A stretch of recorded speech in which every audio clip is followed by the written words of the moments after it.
यह अध्याय भी मेरे मन की आज्ञा से ही लिखा गया है। हमारी सबसे पहली गलती तो पहली लाइन में ही लिख दी गई है।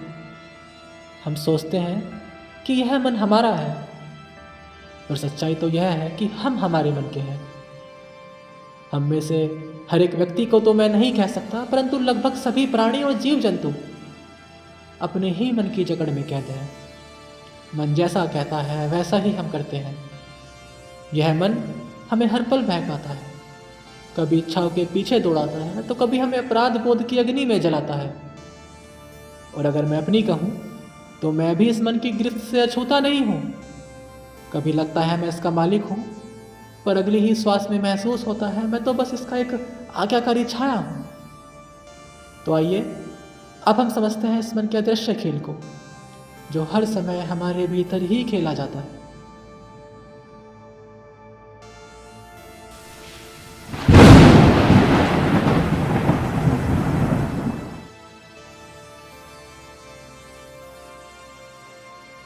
मैं दास हूँ, मैं बंदी हूँ, कौन कहता है मैं आज़ाद हूँ।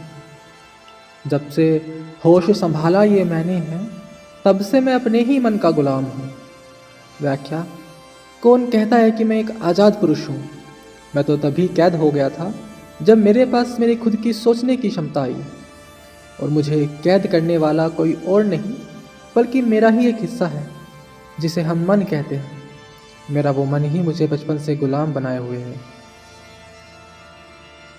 दूसरी पंक्ति: मेरा मन ही मुझे परास्त कर देता है, ये जानते हुए भी कि भौतिक इच्छाएं ही मेरा सर्वनाश है, फिर भी मैं उन्हीं में कैद हूँ। ये जाल कैसा है ईश्वर, इस बात से मैं भी हैरान हूँ। व्याख्या: ये भली भांति मैं जानता हूँ कि ये संसारिक इच्छाएं ही मेरा सर्वनाश का कारण है, परंतु मैं फिर भी उन्हीं में कैद हूँ। तो ये कहना गलत भी नहीं होगा कि मेरा मन ही मुझे परास्त कर देता है। तीसरी पंक्ति: ये मेरा मन कहने को है मेरा, पर इससे बड़ा शत्रु ना है कोई मेरा। होते संग्राम न जाने कितने मेरे ही मन से मेरे, पर हार जाता मैं ना चाहते हुए भी, और जीत जाता मेरा ये अतरप्त मन। व्याख्या: जो मुझसे कुकर्म करा रहा हो और मुझ में गलत विचार पैदा कर रहा हो, वो मन मेरा कैसे हो सकता है। इस मन की सुनने के बाद न बचता मेरे पास कुछ सिवाय पछतावे के।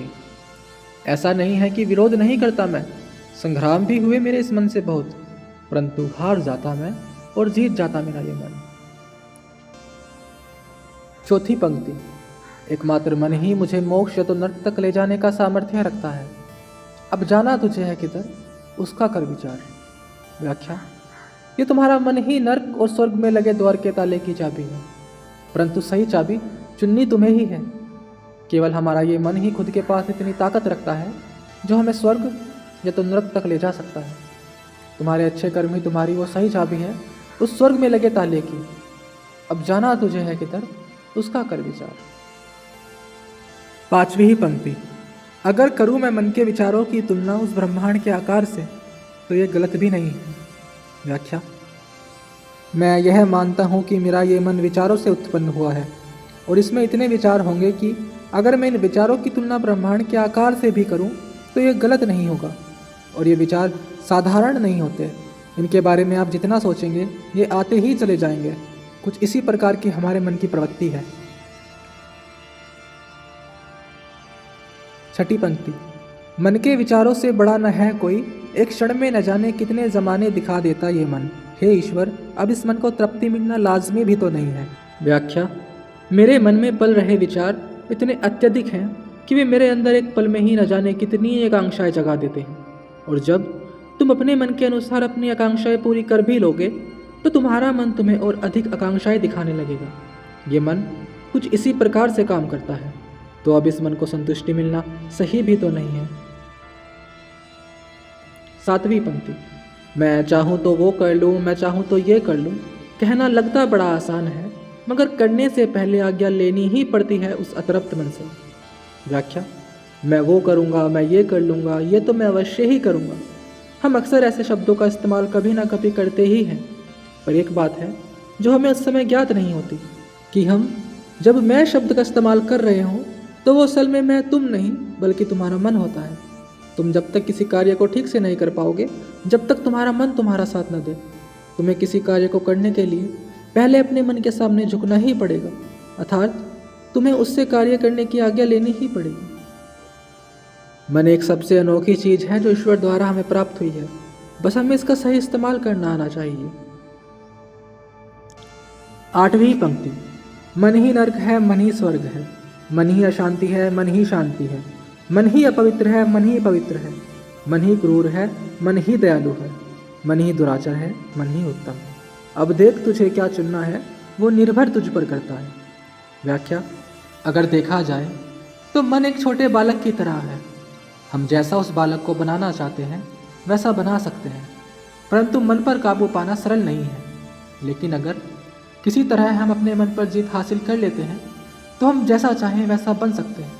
अब हमें अपने मन को कैसा बनाना है वो हम पर ही निर्भर करता है, या कहें तो हमारे कर्मों पर। कवि कहते हैं, आज के समय में तो किसी व्यक्ति को उसके मन पर जीत हासिल करते देखना मानो किसी बेचैन समय में आने वाली नींद की तरह है। आखिरी पंक्ति। मन के ख्याल न है कुछ, बस छलावा है, जो तुझे असल वास्तविकता से दूर कर रहे हैं। यही जीवन का सत्य है। अगर जाना तुझे उस पार है तो मन से बड़ी चाबी न कोई जो ले जाए तुझे उस पार। व्याख्या। पंक्ति में लिखे उस पार से क्या तात्पर्य है? असल सच्चाई तो मुझे भी ज्ञात नहीं है, मगर मेरा मत यह है कि वो जगह कुछ ऐसी होगी जहाँ तुम्हारा मन वास्तव में तृप्त हो जाएगा, न कांक्षा बचेगी कोई शेष, और महसूस होगी एक ऐसी शांति और सुकून कि रूह भी तुम्हारी भावुक होकर रो पड़ेगी।